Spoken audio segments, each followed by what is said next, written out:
సంధ్య lunch కి ఏంటి special? మన స్ట్రీట్ సైడ్ బఠానీ చాట్ అమ్ముతారు చూసావా, అదే చేసుకుంటున్నాం. ఇది చాలా హెల్దీ రెసిపీ అండి. టేస్ట్ కి టేస్ట్, హెల్త్ కి హెల్త్. ఎలా చేయాలో చూద్దారండి. సో బఠానీలు అయితే ఓవర్ నైట్ సోక్ చేసుకున్నానండి. సోక్ చేసిన తర్వాత ఒక 10 విజిల్స్ అయితే బాగా ఉడికించుకున్నాను. ఇలా మెత్తగా ఉడికిపోవాలన్నమాట. కొంచెం గరిటెతో ఇలా స్మాష్ చేద్దాం, సో దట్ మనకు ఆ ఫ్లేవర్ దిగుతుంది వాటర్లోకి. మీకు కావాలి అంటే కొన్ని బఠానీలు తీసుకొని మిక్సీ వేసుకోవచ్చు, అప్పుడు కూడా థిక్గా ఉంటుంది. ఈ పోర్షన్కి సరిపడా కారం నేను ఆల్రెడీ ఉడికించినప్పుడు కొంచెం వేసాను, ఇంకొంచెం సాల్ట్. ఇది గరం మసాలా, చెక్క, లవంగం, ఇలాచి, స్టార్ అనీస్ కలిపి మిక్సీ చేసిన పౌడర్ అనమాట. ఇది ఒక 1/2 టీ స్పూన్.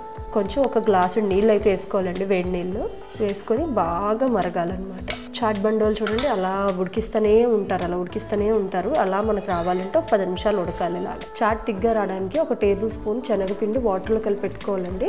అప్పుడు అందులో వేయాలన్నమాట. కొంచెం మరిగిన తర్వాత ఇలా మరుగుతున్నప్పుడు ఈ శనగపిండి మిశ్రమం వేసేద్దామండి. శనగపిండి వేసుకున్న తర్వాత వాటర్ మీకు కావాల్సిన కన్సిస్టెన్సీలో వేసిన తర్వాత ఉప్పు, కారం, గరం మసాలా ఒకసారి చూసుకోవాలండి. ఎందుకంటే మనం ఆనియన్స్, టమాటోస్, కొత్తిమీర ఇవన్నీ వేస్తాం. అన్నిటికి కూడా ఉప్పు, కారం సరిపోవాలి కాబట్టి చూసుకొని వేసుకోండి. ఇందులో టమాటోస్ ఎంత ఎక్కువ వేసుకుంటే అంత బాగుంటాయండి. ఎక్కువ ఉడకకూడదు అనమాట. లాస్ట్ 5 మినిట్స్లో వేసుకోవాలి. అలాగే కొత్తిమీర కూడా ఇప్పుడు 1/2 వేసుకుందాం. చూసారా చాట్ లుక్ వచ్చింది.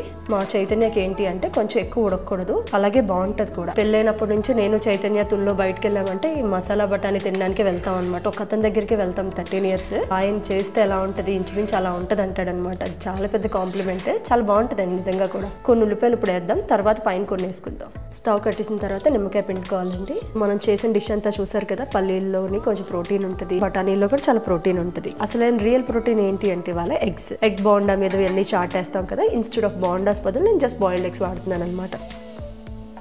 ఉప్పు స్ప్రింకిల్ చేసుకోవాలి దీనిపైన, తర్వాత కొంచెం కారం, దాని తర్వాత చాట్ మసాలా, కొంచెం కొత్తిమీర, అలాగే కొన్ని ఆనియన్స్ వేసుకుంటున్నాం. ఇలా స్ప్రింకిల్ చేసి తింటే ఎగ్ బోండా రెడీ.